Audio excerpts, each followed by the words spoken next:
Hello, I'm going to be talking about Animal Farm today. I'm going to quickly go over the plot and then I'm going to focus on what you would do to write super good AO1 paragraphs for Animal Farm.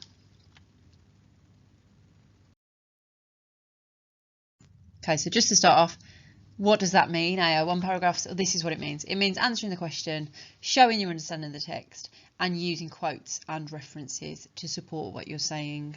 It's going to form about 2/5 of your response. So ideally at least a couple of paragraphs where you've thought specifically about whatever the focus of the question is and the references from Animal Farm that you think best address that question, and commenting on why Orwell has presented it in that particular way. AO2 is about the use of language, analysing language, using subject terminologies, and then AO3 is understanding the context that has influenced the writer.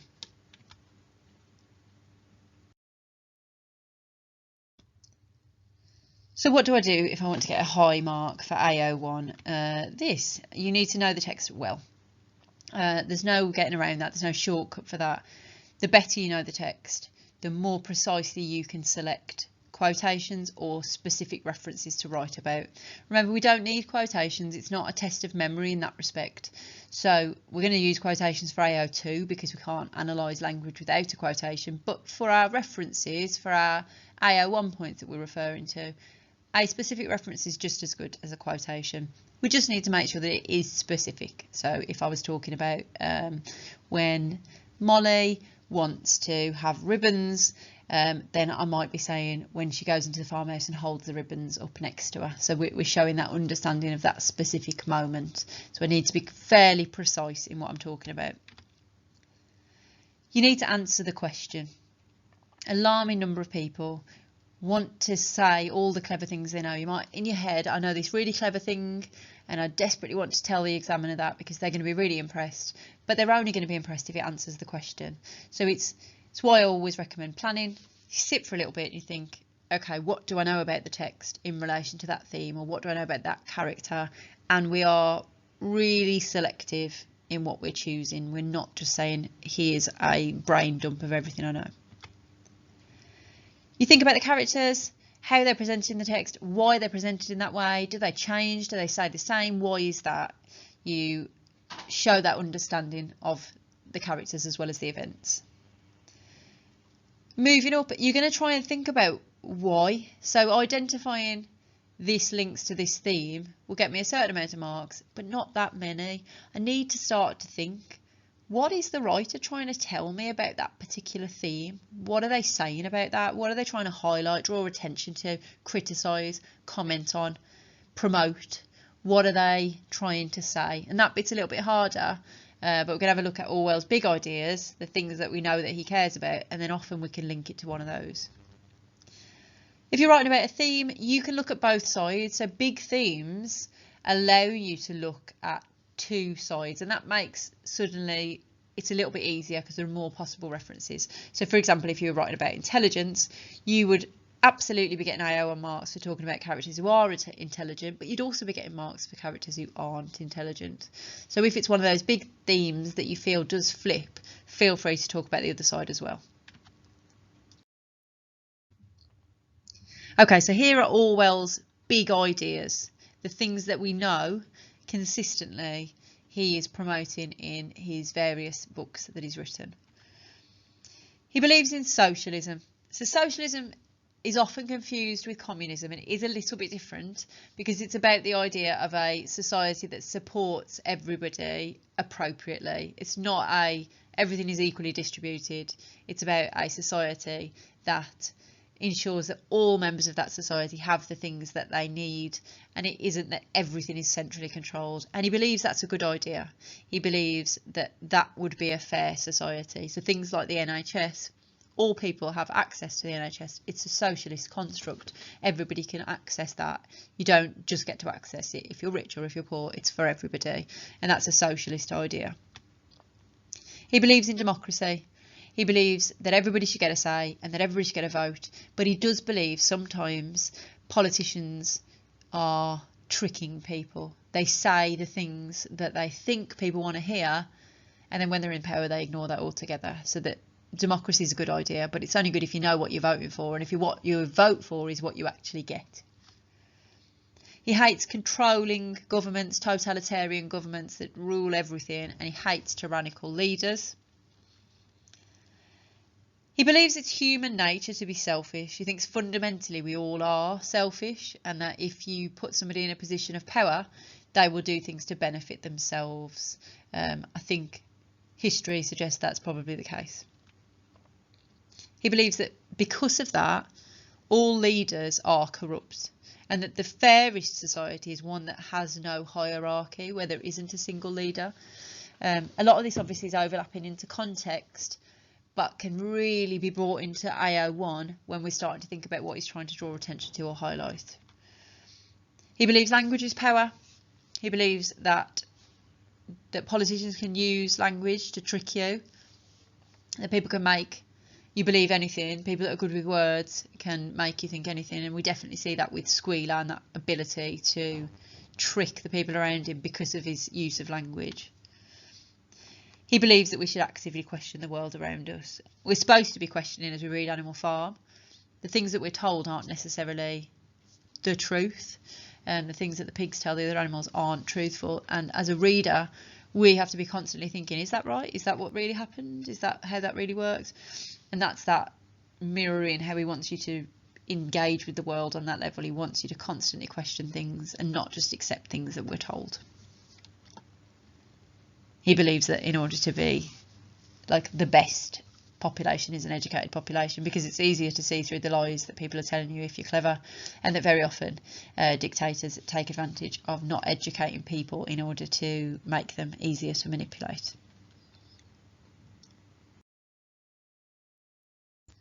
Okay, there are 10 chapters in Animal Farm, and I'm going to really quickly whiz through each of them and the key points. It is 100% not a reteach, it's not a first teach, it is 100% just a quick reminder, just a quick recap. It's not comprehensive, I'm not covering everything. If you need that, if you really have forgotten the book, number one, reread it, or maybe go on YouTube and look for some more detailed summaries of the chapters, because this is going to be fairly brief.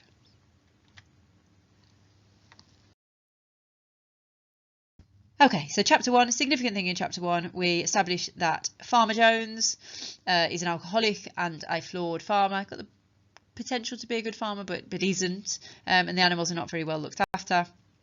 The vast majority of that chapter is taken up by Old Major and his speech. Everybody is willing to lose an hour's sleep to come and hear what he's got to say, and what he says is that humans are the problem. Essentially, the world would be fine for animals if we get rid of man. Man is the problem. He introduces the idea of a vote, so the animals vote whether the wild animals are comrades, and agree that they are, and he tells us that all animals are equal. He teaches them the song Beasts of England, but when they sing it, it wakes Farmer Jones, and that's the end of the meeting, and that's chapter 1.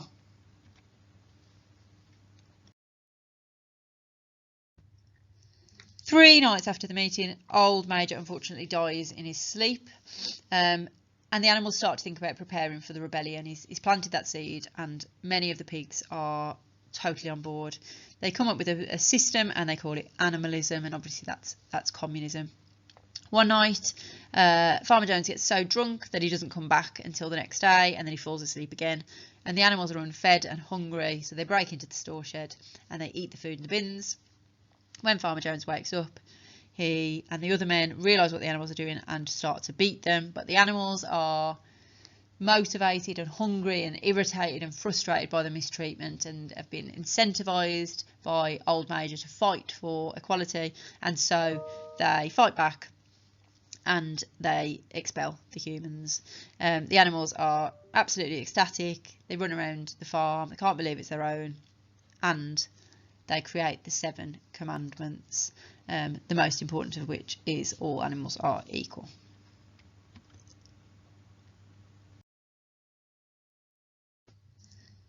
Okay, chapter 3, they all work the field collectively and they're smashing it. They're doing a wonderful job. The farm is more successful than it's ever been, and there's fewer mouths to feed because the men are gone, and so it's an excellent harvest season. Boxer is the hardest worker out of everybody. He was always great under Jones, but now he's 3 times the horse he was. He says that he we get the motto, I will work harder. That's his plan moving forward. Some of the animals find it difficult to learn and memorise the 7 commandments. So they're written on the wall, but they can't read, and they find it difficult to remember them. So Snowball simplifies it to 4 legs good, 2 legs bad. And that's the motto moving forward.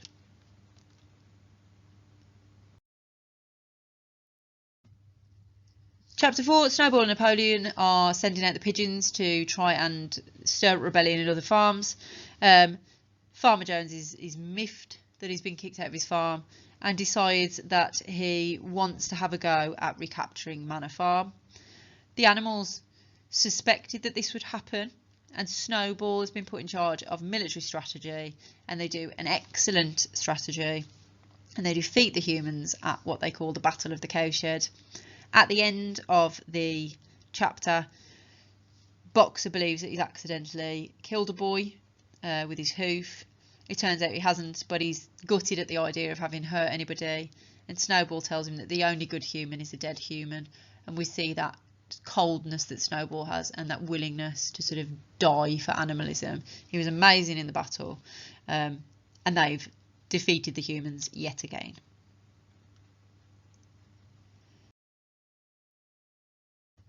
Chapter 5, Molly's caused some bother. So Molly is not on board. She doesn't want to do the work. They suspect that she's still got sugar and ribbons, and Clover finds some in her under her hay in the stable, and shortly afterwards Molly disappears. We learn that she's been taken on by a publican, a red-faced publican, and he feeds her sugar and he strokes her nose, and Molly is happy as Larry. So Molly has left the farm, never to be seen again, but she seems happy enough. There is a clash between Snowball and Napoleon. They've been at loggerheads from the very beginning. They have very different views. They disagree about everything. But here, Snowball has decided that he wants to build a windmill, and he sets up a plan on the floor of the shed.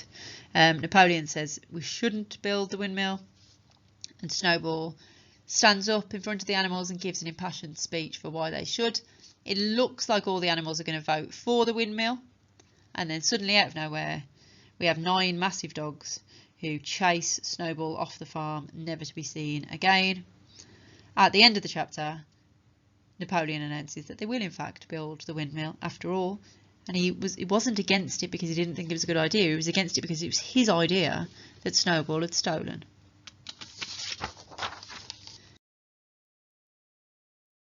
Okay, chapter 6. Animals are working really, really hard all year round. The food was okay in the summer, but there's much less now. We're in the winter and they're becoming a little bit hungry.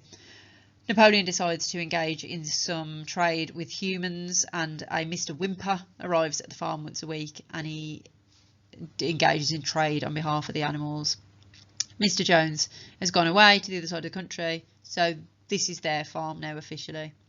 They start to build the windmill. They work really hard, Boxer in particular, to build the windmill, and then one night after a heavy storm they wake up the following morning and they realise that the windmill is destroyed, partly destroyed, and Napoleon announces after some snuffing of the ground that this was Snowball's fault, that he came in and destroyed the windmill, and then we get this scapegoat, and anything that goes wrong it becomes customary to blame it upon Snowball.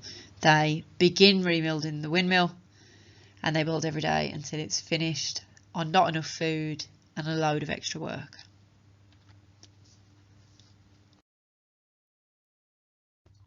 Chapter 7. Food is really low. We're in January. Everybody's really, really hungry.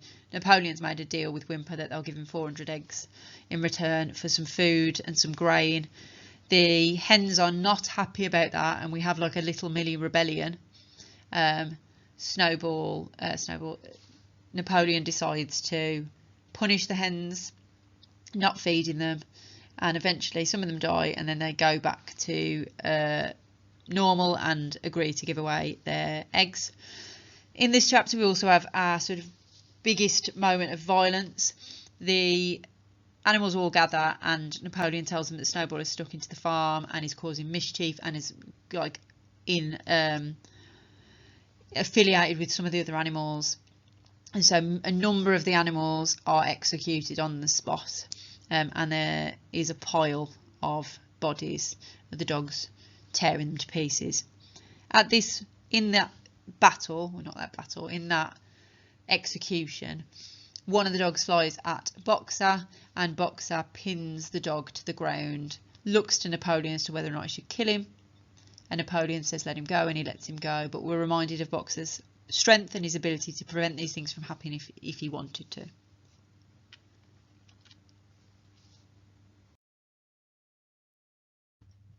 Chapter 8, more hard work. Sometimes some of the animals now can't remember if it was worse under Jones. They're not sure. They're willing to accept that it is because Squealer tells them, but really we know as the reader that they're working as harder than ever. Napoleon is becoming more and more paranoid. He doesn't come out of the house very often. If anything good happens, it becomes the rule that you thank Napoleon for it, whether or not it had anything to do with Napoleon or not. Just as if anything goes wrong, we blame Snowball. During the summer, 3 hens confess to plotting Napoleon, and so there's more executions. They finish the windmill, and then Frederick and 2 other dozen farmers, men from other farms, attack the farm, and they blow up the windmill with dynamite. Just before this happens, Benjamin notices it, witnesses it, and nods, and has like a knowing air. He knows what's happening, but he doesn't really want to tell anybody. He doesn't want to share his knowledge, and the windmill is destroyed. The animals are gutted and injured and wounded, and Napoleon has even had the tip of his tail shot. Boxer's been shot several times. They've had a really difficult battle in the Battle of the Windmill. But at the very end, the pigs make a load of noise, and we realise that they've got really, really drunk on whiskey.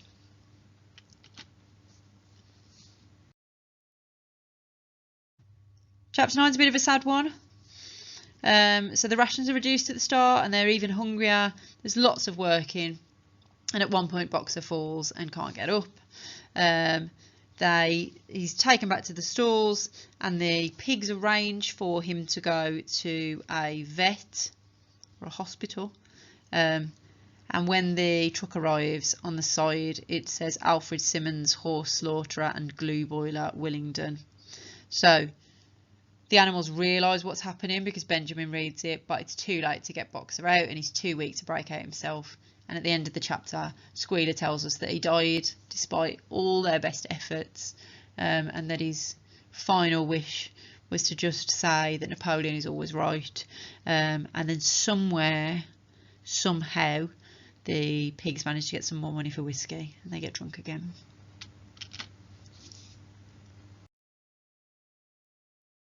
And then the final chapter, a lot of time has passed, many years have gone by, many of the animals are now dead, and the only ones that remain are Clover, Benjamin, Moses and most of the pigs.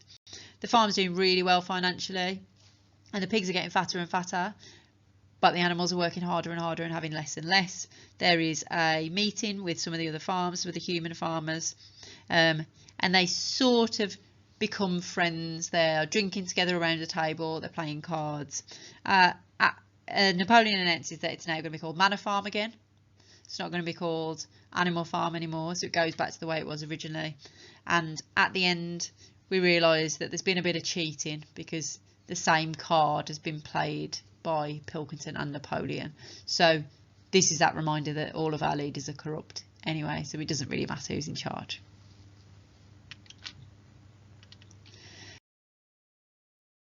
Okay, so that was loads. Well done for making it through that. So here are the themes. This isn't every possible theme, but there's some themes here. So equality, power and leadership, corruption. So when you go against what you said you'd do, when you're biased for yourself. Intelligence and education, revolution and rebellion, the idea of getting rid of leaders that we're not happy with, and then language as power. Okay, so I'm going to start to think about how I would answer a question on equality, what I would do to write about AO1. So if it was about equality, I'd want to think about the events in the book which show equality but also could show inequality. So I might decide I'm going to do 2 AO1 paragraphs, one about equality, one about inequality. So I'm going to have a look at how I might do that.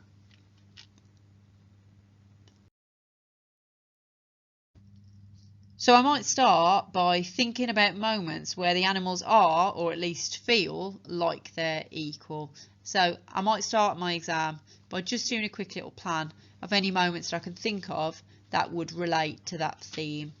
So Old Major's speech telling them that they're equals, animalism being built on the idea that all animals are equal, the animals collectively removing Jones to show their strength when they're united, when they are equal, the first harvest after the removal of Jones being the best one ever, and the Battle of the Cowshed and the Windmill showing their unity and their togetherness. Right, step 2. I'm going to pick a couple of those references. Ideally, my AO1 paragraphs aren't just going to have one reference and then I'm moving on. To try and get those higher grades, I want multiple comments, multiple points that I can refer to in relation to that particular theme. So you're going to pick the ones that you think link well together, you know, that pair up, that makes sense for that to go with that, or the ones that you feel most confident with. So we don't want you to be writing about things in your exam that didn't happen. So choose events that you feel confident that you can write accurately about. Then step 3, think about what Orwell was trying to show or comment on about equality. Now you might be going back to those big ideas here. You might be thinking, okay, what are Orwell's big ideas? What do I know he believes? And that is often helpful to try and find what he's trying to highlight or criticise in Animal Farm.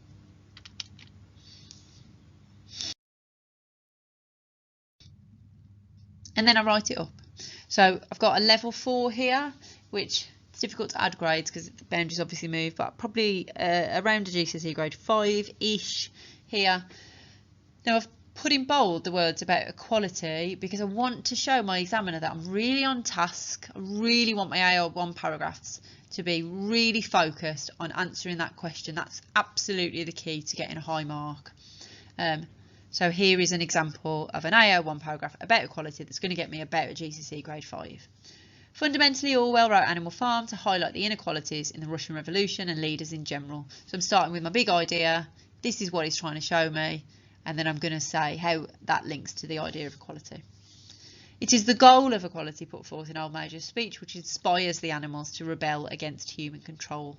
At first they all hope for fairness, shown in the rule all animals are equal, bringing them together for a fair society. When they kick out Mr. Jones and set up their own rules, it shows how much they want things to be fair for everyone. But as leaders like Napoleon get more power, equality starts fading away. The pigs change the rules to benefit themselves and show how power can corrupt fairness. Orwell warns how leaders can twist equality for their gain, leading it to break down. This shows how easily fairness can vanish when powerful people misuse it. So you'll notice that I'm not just using the word equality, I'm using words that have similar meanings, and they're all keeping me on task. And my idea is that basically equality was the foundation of the whole idea of animalism, but then it gets corrupted by leaders. And that's linking to Orwell's ideas. Okay, so that's an example of a paragraph that's going to get me about a level 4 out of 6. That's a really solid paragraph.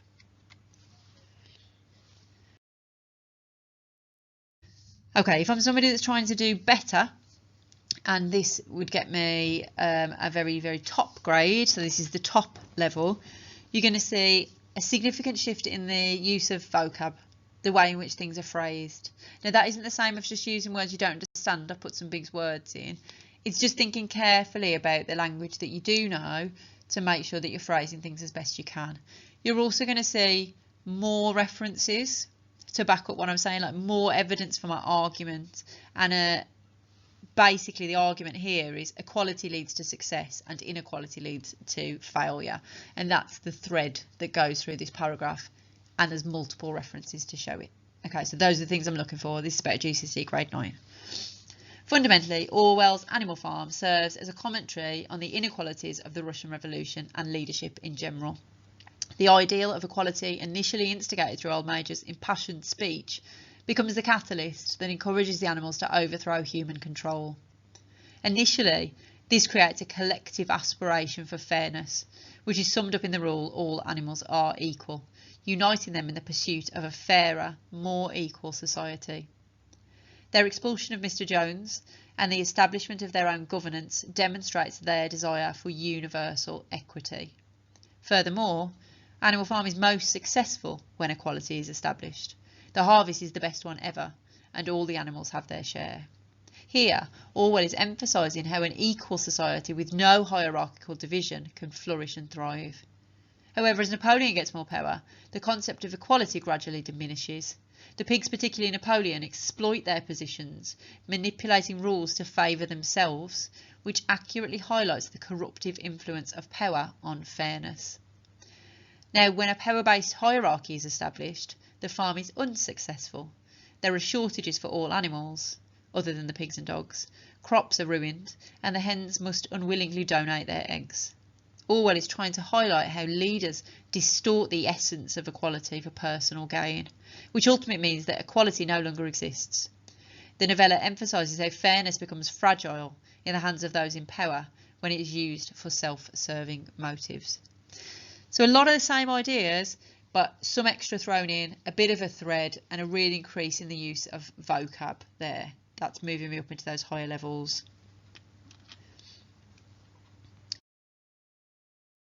Okay, so this is the bit where you have a go. So choose 3 of the remaining themes and create mind maps that just highlight the specific references that you could use. So you want to try and come up with 3, 4, maybe more for each particular theme. And if you can't, that probably means you need to go back and develop that understanding that you've got of that text, because they're never going to ask you a question that can't be answered. We have no tiers in English, so the question has to be accessible for everybody from grades 1 to 9. So if you can't answer that, you can't write about that particular theme, you find it really difficult, that probably means there's a gap in your knowledge that you need to fill. Once you've done that, you should have a go at writing one AO1 paragraph. Choose any theme you like and probably have one of those models in front of you, so either the level 4 or the level 6, or maybe both if you're aiming for somewhere in the middle, and have a go at writing your own AO1 paragraph.